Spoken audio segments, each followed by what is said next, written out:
Alright, so today we want to teach you how to adjust your disc brake calipers. It's a pretty simple job. You're only going to need a few tools. You'll need a small and a large flathead screwdriver and a 5mm Allen wrench.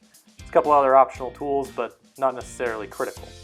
So your rotor's dragging and it's creating more resistance than you'd like, or just being annoying and loud and noisy. First thing you're going to want to do is remove your front wheel.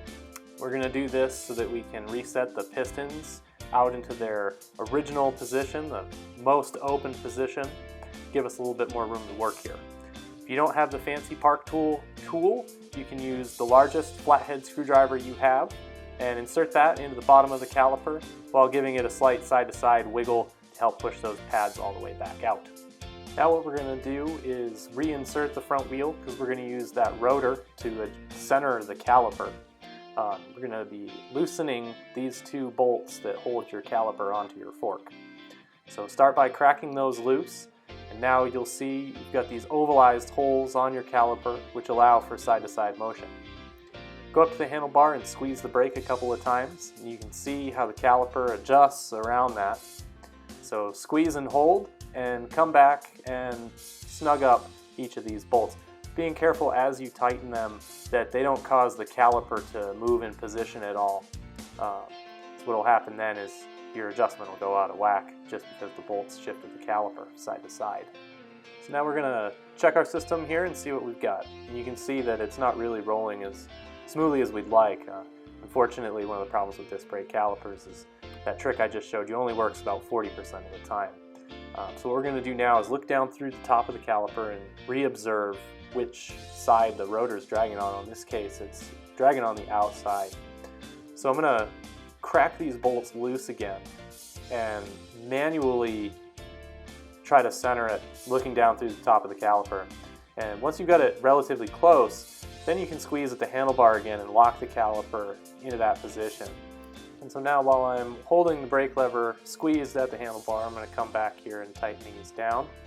And again, going back and forth so as you don't over tighten them.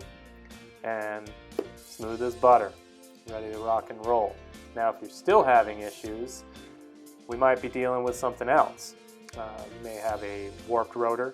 This can happen from impacts, or it can just happen from lots of riding and heat generation. So if your rotor is bent, you can use the Park Tool rotor truing tool, or if you don't have one of those, trust the adjustable wrench. Now, the key to this is moving really slow, especially if you don't have a truing stand with the gauge.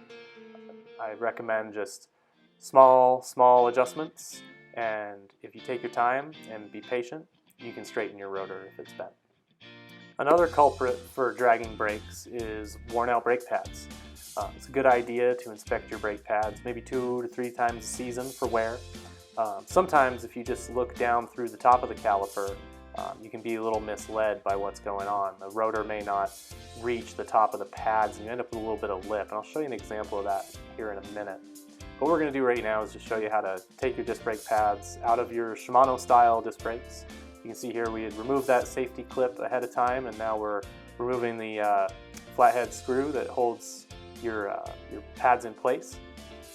The nice thing about Shimano is you can reach right at the top here, grab your pads, wiggle them out, and get them out without taking your wheel out, without any hassle. So we're going to pull those guys out. Once we've got them out here, we're going to take a look. You can see they're a nice light pale color, a little bit of metallic sheen to them, but nothing crazy. And that there's our pad spring. That pushes your pads away from the rotor and allows them to adjust for wear. And you can see with the Shimano pads, they're right and left specific, something to pay attention to as well. You can see here there's plenty of pad material. The pad's nice and thick.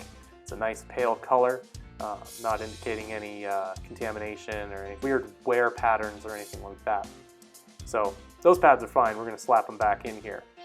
Once you insert your pads back in and get that pin back into place, screw it back in, seat it all the way, and never forget your safety clip on the back side.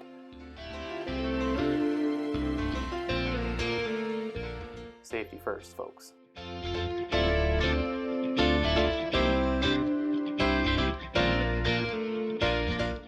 We're going to look at a few things to check for on your rotors. You can see this one here, the rotor wasn't hitting at the very top of the pad, creating that lip. So If you were to look in from the top, you wouldn't be able to see all this wear down at the bottom. You can see here where it's worn through the pad and starting to wear the metal of the pad, actually.